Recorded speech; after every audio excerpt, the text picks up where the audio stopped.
Hello दोस्तों, आपका स्वागत है हमारे YouTube चैनल और ऑफ ग्रेट माइंड्स में, जहां पे हम महान हस्तियों की जिंदगी के बारे में बात करते हैं। तो आज हम बात करेंगे मेजर ध्यानचंद जी के बारे में, जिन्हें हॉकी का जादूगर भी कहा जाता है।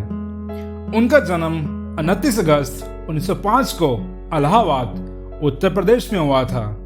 अक्टूबर 2016 में इलाहाबाद का नाम बदलकर प्रयागराज कर दिया गया है। अगर उनकी फैमिली के बारे में बात की जाए तो उनके पिताजी का नाम शमेश्वर सिंह था और उनकी माताजी का नाम शारदा सिंह था। इसके अलावा उनके दो भाई भी थे, जिनका नाम मूल सिंह और रूप सिंह था। ध्यानचंद जी के पिताजी ब्रिटिश आर्मी में कार्यरत थे और आर्मी में हॉकी भी खेलते थे। आर्मी में उनके पिताजी का बहुत बार तबादला होता है और उनके परिवार को अलग अलग शहरों में रहना पड़ता है। इसी वजह से 6 सालों तक स्कूल में पढ़ाई करने के बाद उन्हें स्कूल छोड़ना पड़ता है। इसके बाद उनका परिवार झांसी में बस जाता है और 1932 से ध्यानचंद जी फिर से अपनी पढ़ाई शुरू कर देते हैं। वो अपनी ग्रेजुएशन की पढ़ाई विक्टोरिया कॉलेज ग्वालियर से पूरी करते हैं। यद्यपि उनके पिताजी आर्मी में कार्यरत थे, इसीलिए सरकार की तरफ से घर बनाने के लिए उन्हें जमीन दी जाती है। जब ध्यानचंद जी जवान थे तब उन्हें हॉकी खेलने के प्रति कोई भी रुचि नहीं थी। वो तो रेसलिंग खेलने में रुचि रखते थे। 16 साल की उम्र में ध्यानचंद जी आर्मी ज्वाइन करते हैं और आर्मी में हॉकी खेलना शुरू कर देते हैं। अपनी ड्यूटी के समय के बाद वो चांद के निकलने का इंतजार करते थे ताकि वो चांद की रोशनी में अभ्यास कर सके, क्योंकि उन दिनों में खेल के मैदानों में फ्लड लाइट्स नहीं होती थी। इस वजह से उनके साथी खिलाड़ियों ने उन्हें चांद कहना शुरू कर दिया।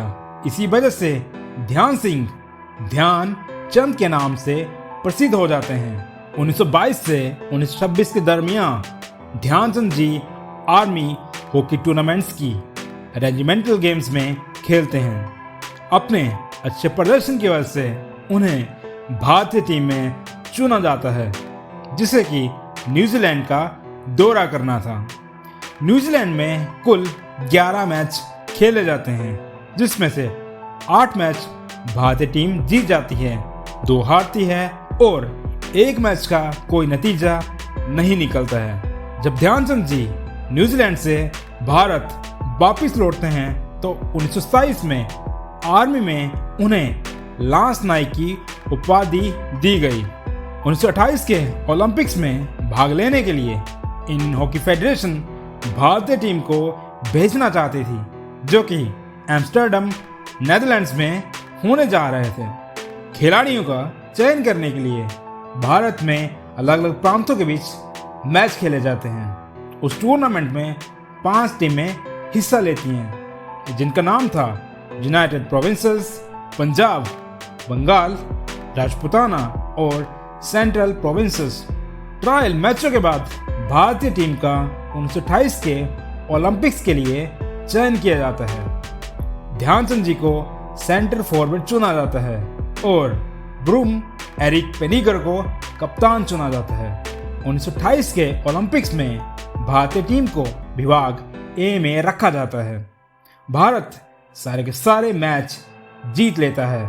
भारत ने ऑस्ट्रिया को 6-0 से, बेल्जियम को 9-0 से, डेनमार्क को 5-0 से और स्विट्जरलैंड को 6-0 से हराया था। इस टूर्नामेंट में भारतीय टीम फाइनल में पहुंचने से पहले कुल 26 गोल करती है, जिसमें से 11 गोल ध्यानचंद जी के द्वारा किए गए थे।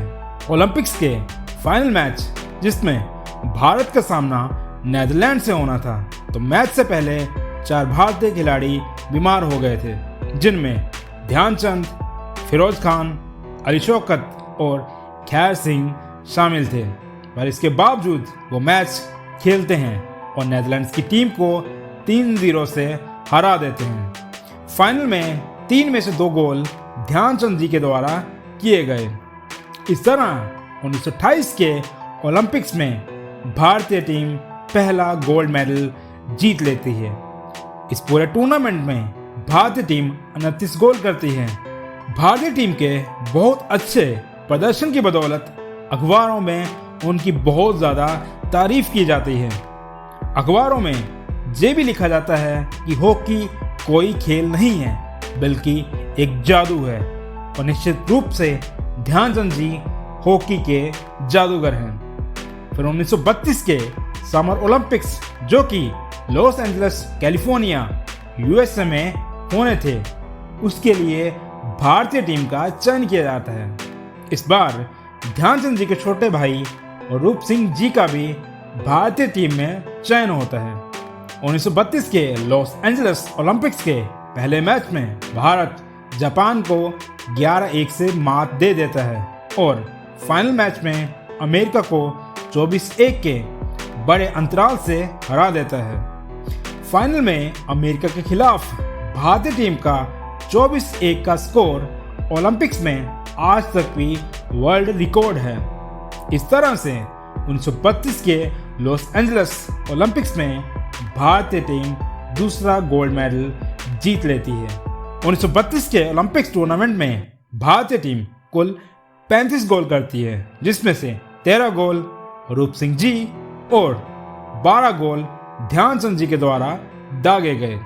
इस तरह वो दोनों हॉकी ट्विंस के नाम से प्रसिद्ध हो जाते हैं।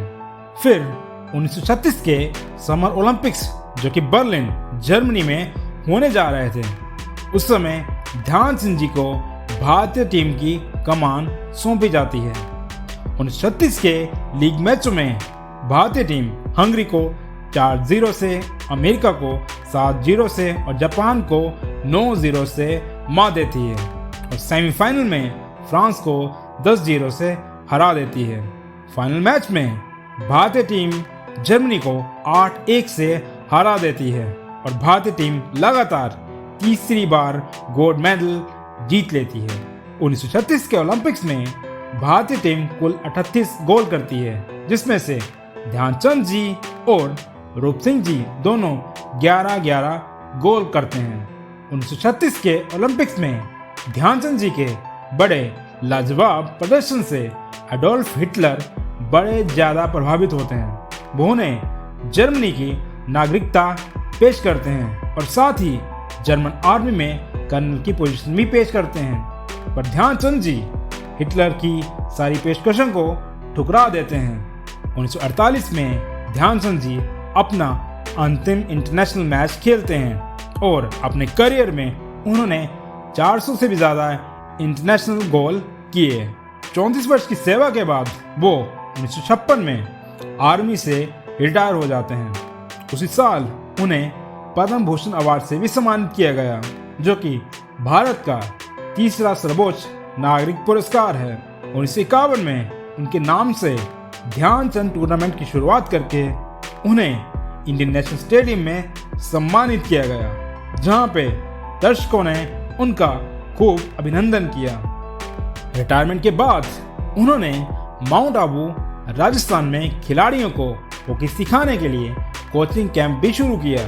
इसके बाद उन्हें national institute of sports Patiala से चीफ हॉकी कोच के पद की पेशकश की गई, जिससे उन्होंने अपना लिया और काफी वर्षों तक वहां पे कार्यरत रहे। 3 दिसंबर 1979 को लिवर कैंसर की वजह से एम्स दिल्ली में उनकी मृत्यु हो गई। उनके छोटे भाई रूप सिंह जी की 1977 में ही मृत्यु हो गई थी। मनोपरांत दोनों भाइयों को कई सारे सम्मान दिए गए। ध्यानचंद जी के सम्मान में 1980 में डाक टिकट जारी किया गया और झांसी में स्टैचू भी बनाया गया और रूप सिंह जी के सम्मान में ग्वालियर में स्टैचू बनाया गया और ग्वालियर में ही रूप सिंह जी के नाम से क्रिकेट स्टेडियम का नाम भी रखा गया। ध्यानचंद जी के सम्मान में हर साल उनके जन्मदिन 29 अगस्त को नेशनल स्पोर्ट्स डे भी मनाया जाता है। 2002 से ध्यानचंद पुरस्कार भी शुरू किया गया। इस पुरस्कार में 5 लाख रुपए की राशि, सर्टिफिकेट और ध्यानचंद जी का स्टैचू भी दिया जाता है। ये अवार्ड उन खिलाड़ियों को दिया जाता है जिन खिलाड़ियों ने अपने करियर में बुलंदियों पे पहुंचने के अलावा अपनी रिटायरमेंट के बाद भी देश में खेल को बढ़ावा देने में अपना महत्वपूर्ण योगदान दिया। 2012 में लंदन ओलंपिक्स के दौरान 361 मेट्रो स्टेशन का नाम ओलंपिक्स में खेलने वाले महान खिलाड़ियों के नाम पे रखे गए, जिसमें से 3 मेट्रो स्टेशन का नाम भारतीय खिलाड़ियों के नाम पे भी रखे गए, जो कि हॉकी के क्षेत्र में महान बने। वो महान खिलाड़ी थे ध्यानचंद जी, रूप सिंह जी और लेस्ले क्लॉडिस। तो दोस्तों, ये थी ध्यानचंद जी की मोटिवेशनल लाइफ स्टोरी।